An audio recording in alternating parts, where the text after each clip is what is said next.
दिल्ली में विधानसभा चुनाव से ठीक पहले सीएजी की एक और रिपोर्ट जिसमें दिल्ली शराब नीति के कारण राजस्व को हुए नुकसान की खबर ने अरविंद केजरीवाल की नींद उड़ा दी है। और इसकी तस्दीक आज केजरीवाल के प्रेस कॉन्फ्रेंस में उनके चेहरे से भी साफ झलक रही थी।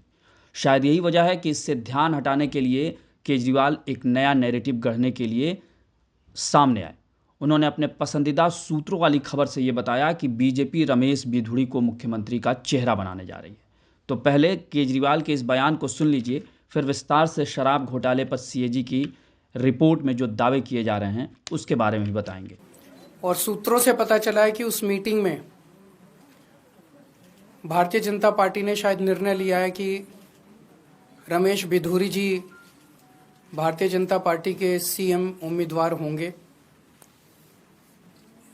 ऐसा बताया जा रहा है सूत्रों के मुताबिक कि एक दो दिन में औपचारिक रूप से रमेश बिधूरी जी के नाम का ऐलान कर दिया जाएगा।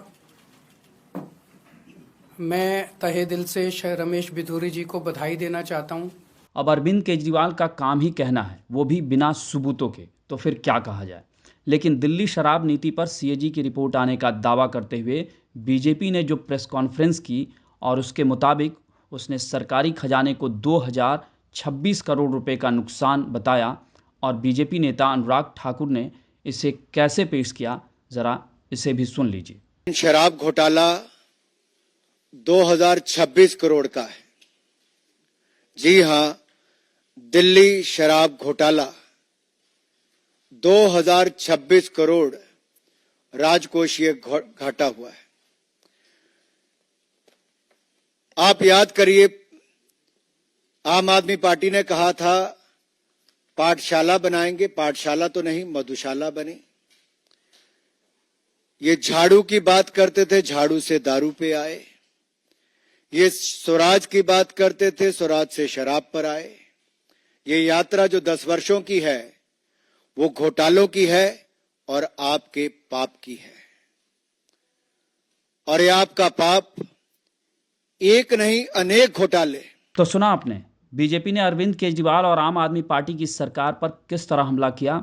लेकिन जहां तक बात रिपोर्ट में किए जा रहे दावे की, तो उसका सार यहां जान लीजिए। रिपोर्ट में क्या क्या कहा गया है।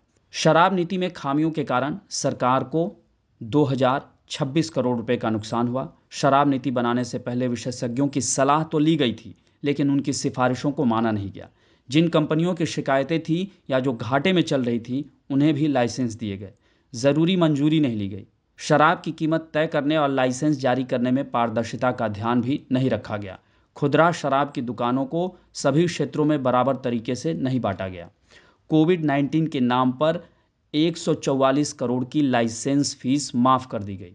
सरकार ने जो लाइसेंस वापस लिए उन्हें फिर से टेंडर नहीं किया गया, जिससे 890 करोड़ का नुकसान हुआ। जोनल लाइसेंस धारकों को छूट देने से 941 करोड़ का और नुकसान हुआ। सिक्योरिटी डिपॉजिट गलत तरीके से जमा करने से 27 करोड़ रुपए का नुकसान हुआ।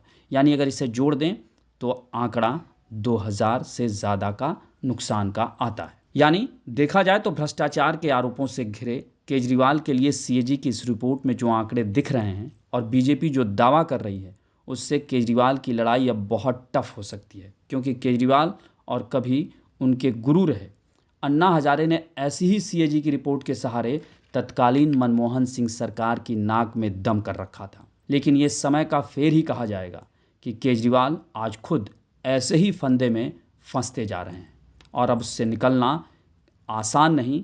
आपको हमारी रिपोर्ट कैसी लगी उसे कमेंट बॉक्स में ज़रूर बताएं और अन्य खबरों से अपडेट रहने के लिए देखते रहें बुलंद भारत टीवी।